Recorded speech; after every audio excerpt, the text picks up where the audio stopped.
বিজেপির পরাজিত প্রার্থীর জমির ফসল নষ্টের অভিযোগ উঠছে। ট্রাক্টর এবং জমিতে থাকা মেশিন ভাঙচুরের অভিযোগ। তৃণমূল আশ্রিত দুষ্কৃতীদের বিরুদ্ধে এই অভিযোগ উঠছে উত্তর চব্বিশ পরগনার হারোয়া বিধানসভার সদরপুরের ঘটনা। গতকালই উপনির্বাচনের ফলাফল বেরিয়েছে এবং সেখানে তৃণমূল প্রার্থী রবিউল ইসলাম তিনি জয়ী হয়েছেন এবং বিজেপির পরাজিত যে প্রার্থী তার জমির ফসল নষ্টের অভিযোগ উঠছে। এবার ট্রাক্টর এবং জমিতে থাকা মেশিন সেটাও ভাঙচুর করা হয়, এমনটাই অভিযোগ উঠছে তৃণমূল আশ্রিত দুষ্কৃতীদের বিরুদ্ধে।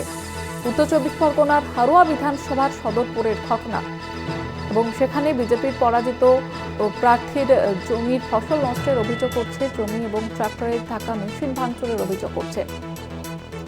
কথা বলবো, টেলিফোন লাইনে রয়েছেন আমাদের প্রতিনিধি সঞ্জিত চক্রবর্তী। সঞ্জিত, কে অভিযোগ করছে? দেখো, যে নির্বাচন ছিল, উপনির্বাচনের পরে ভোট পরবর্তী হিংসার অভিযোগ তুলেছে খোদ বিজেপির পরাজিত প্রার্থী বিমল দাস।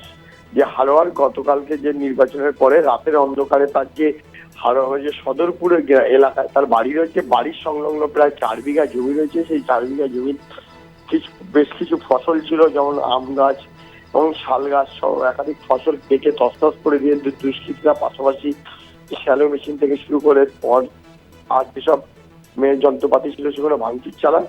এবং এই অভিযোগ কিন্তু তৃণমূল আশ্রিত দুষ্কৃতীর বিরুদ্ধে করেছে বলে অভিযোগ এবং তদন্ত শুরু করেছে হারোয়া থানা পুলিশ। কিন্তু এই অভিযোগ অস্বীকার করেছে তৃণমূল নেতৃত্বরা, বলেছে এর সঙ্গে কোনোভাবেই তৃণমূল কংগ্রেস জড়িত না। তার কারণ হচ্ছে এখানে শক্ত সংগঠন, বিরোধীরা এখানে বেশ কিছু তাদের জামানত জব্দ হয়েছে এবং এর সঙ্গে অন্য কোনো ঘটনা আছে। তারা এটা দাবি করেছে যে পারিবারিক গন্ডগোলের জের পাওয়া, পুরনো শত্রুতার জেরে বা জমি নিয়ে গন্ডগোলের জেরে এই ঘটনা ঘটতে পারে। ইতিমধ্যে তদন্ত শুরু করেছে হারোয়া থানা পুলিশ। আর যে কারা এসেছিল, কিভাবে এসেছিল, দুষ্কৃতীরা কয়জন এসেছিল, স্থানীয় বাসিন্দাদের সঙ্গে কথা বলছেন। যেহেতু রাতের অন্ধকারে এই ঘটনার জেরে এলাকায় যথেষ্ট চাঞ্চল্য চলেছে। ঘটনাস্থলে পুলিশ যেমন রয়েছে, অন্যদিকে হারোয়া থানা পুলিশ পুরো বিষয়টা, পুরো দিকগুলো খতিয়ে দেখছে। জয়িতা, ধন্যবাদ জানাবো সঞ্জিত। আমাদের সঙ্গে টেলিফোন লাইনে ছিলেন প্রতিনিধি সঞ্জিত চক্রবর্তী।